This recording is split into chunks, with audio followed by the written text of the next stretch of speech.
আজকের বিষয় হচ্ছে আরামদায়ক শীত ঋতু। করতরা কাজ আছে মাঠ ভরা। এই মাঠ ভরা কথাটি শুনলেই মনে হয় গ্রাম বাংলার অপূর্ব শস্য ফসলের পরিপূর্ণ মাঠ। শীত কর্মী ঋতু, শীতের বিরল বর্ণ সৌন্দর্য। ধ্যানমগ্ন ধ্বজটি যেন তপস্যায় বসেছেন। কোথাও নেই তারুণ্যের চঞ্চলতা, রয়েছে শুধু বার্ধক্যের পরিপূর্ণতার বিরল বর্ণ সুষমা। শীতের কর্মব্যস্ততা পৃথিবীর ডালাটি পাকা ফসলে পূর্ণ করে দেবার জন্য সে ব্যস্ত, সদাই ব্যস্ত।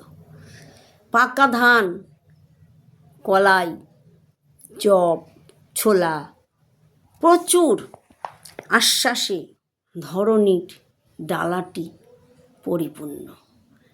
ঘাটে ঘাটে বোঝাই করা নৌকা, পথে পথে ভার মন্থর গরুর গাড়ি চলেছে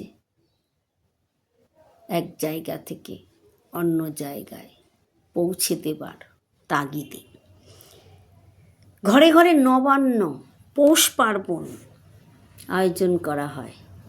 শীতের বৈরাগ্য ধূসরতা, উত্তরের হিমেল বাতাসে বর্ণশ্রেণী রিক্ত নিষ্পত্র।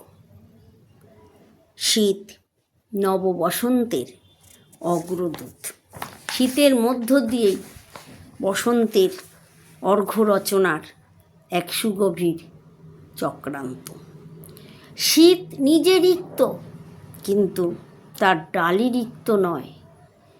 তার ডালিতে আছে ডালিয়া, গাঁদা, চন্দ্রমল্লিকা, মরশুমি ফুল ও তার সাথে রয়েছে আম্রমুকুল। নবান্ন উৎসব, পৌষ পার্বণের পিঠাপুলি, পৌষ লক্ষ্মী পূজা, সরস্বতী পূজা, আর রয়েছে মকর সংক্রান্তির মতন পুণ্যস্নান। পৌষ লক্ষ্মী যেন স্বয়ং অন্নপূর্ণা, শীত বাংলার স্নেহশীলা জননী। দারিদ্র্য মোচনের প্রতিশ্রুতি কাহিনী লক্ষ্মী ঋতু শীত। শীত কষ্টদায়ক হলেও আরামদায়ক। যাদের মাথায় ছাদ নেই তাদের কথা ভাবলে সত্যি খারাপ লাগে। এই ঋতুটি তাদের জন্য খুবই কষ্টকর। কোনো রকমে গুটিয়ে সুটিয়ে কাটিয়ে দেয় এই দুটি মাস। তাদের নিদারুণ করুণ অবস্থা দেখলে খারাপ লাগে। পশু পাখিরাও তাই। তাদের কোনো ভাষা নেই, তারা বলতে পারে না। তাদের সম্বল শুধু ওই গায়ের পালকগুলো। ওগুলোর ভেতরেই মুখটাকে ঢুকিয়ে গুটিয়ে সুটিয়ে কাটিয়ে দেয় শীতের এই দুটি মাস। নীরবেশ হয়ে যায় জীবনের ছবিতে। ভালো মন্দ, সুখ দুঃখ এগুলো রয়েছে। এর জন্য কেউ দায়ী নয়। এটাই সত্য, এটাই বাস্তব, এটাই আমাদের মেনে নিতে হয়। ধন্যবাদ। বিষয়টি ভালো লাগলে একটি কমেন্ট করবেন। নমস্কার।